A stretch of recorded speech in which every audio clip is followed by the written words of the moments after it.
নমস্কার, আমি পান্নালাল ব্যানার্জি। এখানে আমরা রিচ হওয়ার টিপস দিই না, আমরা মানি নিয়ে সত্যি কথা বলি।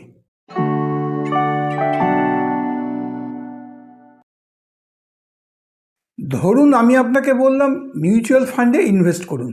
আপনার মাথায় কি আসে? Risky, market. আমার মাথায় ঢোকে না। আজ আমি প্রমিস করছি এই ভিডিও শেষে মিউচুয়াল ফান্ড 12 বছর ছেলের কাছেও ক্লিয়ার লাগবে। No jargon, no pressure, just simple logic. Let us explain mutual fund in the simplest way possible.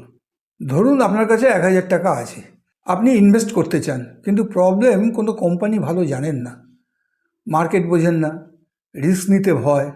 এখন ইমাজিন করুন আপনার মতো আরও 100 জন মানুষ 1000 টাকা করে দিল, টোটাল হলো 1 লাখ টাকা। এই টাকাটা একজন এক্সপার্ট হ্যান্ডেল করলো, এটাই মিউচুয়াল ফান্ড। মিউচুয়াল ফান্ড মানে অনেক মানুষের টাকা একসাথে পুল করা আর সেটা ভালো ভালো কোম্পানিতে ইনভেস্ট করা। আপনি ডাইরেক্ট মার্কেটে ঢুকছেন না, আপনি এক্সপার্টকে দায়িত্ব দিচ্ছেন। You don't pick stocks, professionals do it for you. এখন কমন ফিয়ার, মার্কেট নামলেই আমার টাকা শেষ। না, মার্কেট শর্ট টার্ম ওঠানামা করে, লং টার্মে ইকোনমি গ্রো করে। Mutual fund long term game. Problem তখনই হয় যখন আমরা পেশেন্স হারাই। Think like this: small risk, less return, debt mutual fund, fixed depositor cousin; medium risk, medium return, hybrid mutual fund, dal plus bhat mix; higher risk, higher return, equity mutual fund, pure business ownership.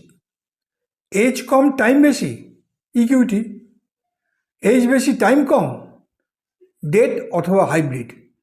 Time decides risk, not fear. এখন magic word SIP, SIP। SIP মানে monthly ছোট ছোট amount invest, 500, 1000, 2000। Market নামলে বেশি unit কেনা হয়, market উঠলে profit grow করে। সিপ ডিসিপ্লিন শেখায়, ফিয়ার কমায়। 3টে মিস্টেক আমরা করি: 1, 1-2 বছরের রেজাল্ট চাই; 2, মার্কেট নামলেই প্যানিক; 3, ফ্রেন্ড বললো বলে ইনভেস্ট করি। মিউচুয়াল ফান্ড ম্যাজিক না, time plus discipline is equal to result. Mutual funds reward patience, not panic.